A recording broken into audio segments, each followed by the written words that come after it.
This was an event where the president called out Congresswoman Jackie Walorski, looked for her in the room even though she had recently died. You told multiple reporters at the time, and this was asked in multiple different ways. She was top of mind. Right. It was because she was top of mind for the president. I mean, would you, on that example, would you offer a different explanation? I would not, because honestly, I spoke to the president right before coming out that day, and that is what the president told me. It's not something that came from me. That is something that came from the president. And can I just also ask a little, this is the second time in less than a week where the briefing had prompted a need for later clarification on questions about the president's health. And I'm just wondering if you could speak to... So I disagree. I disagree, Sungmin. It's not. Yesterday, a lot of the things that I said right here in this briefing room, I know you were not in the briefing room, it's in the letter. It was in the letter.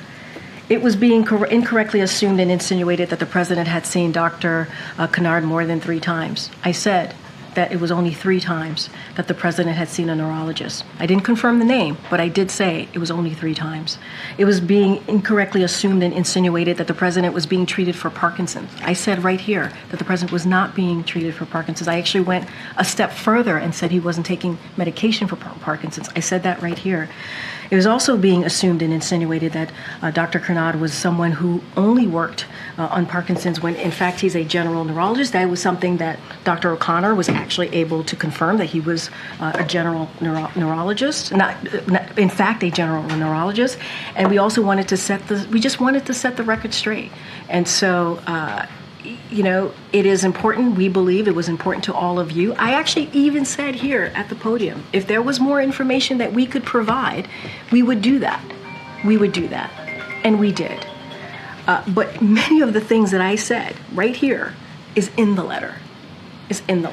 And you can correct me if I'm wrong, but it didn't seem to explicitly describe the nature of Dr. Kennard's meeting with Dr. O'Connor. So can you say whether that one meeting was related to care for the president himself? I can say that it was not. It was not. Okay, that's great. And can I just ask why that information that was released last night just wasn't said at the briefing yesterday? Well, no. Actually, a lot of what is in the letter was said at the briefing, to be very, very clear.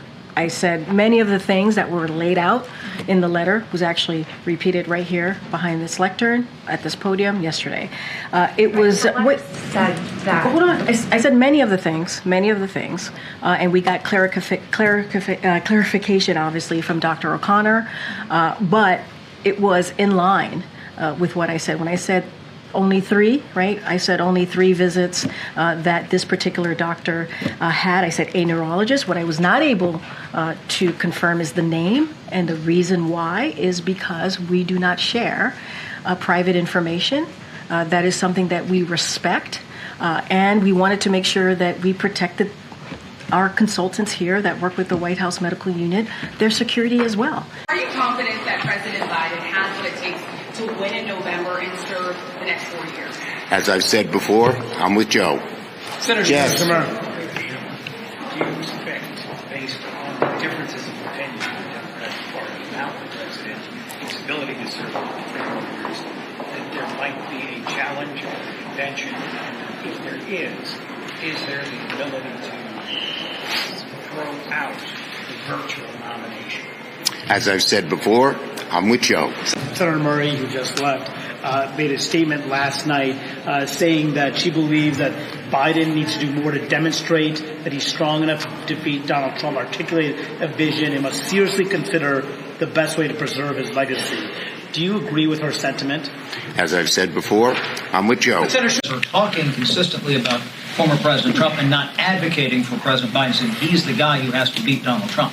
Right now, President Biden is the nominee, and we support the Democratic nominee.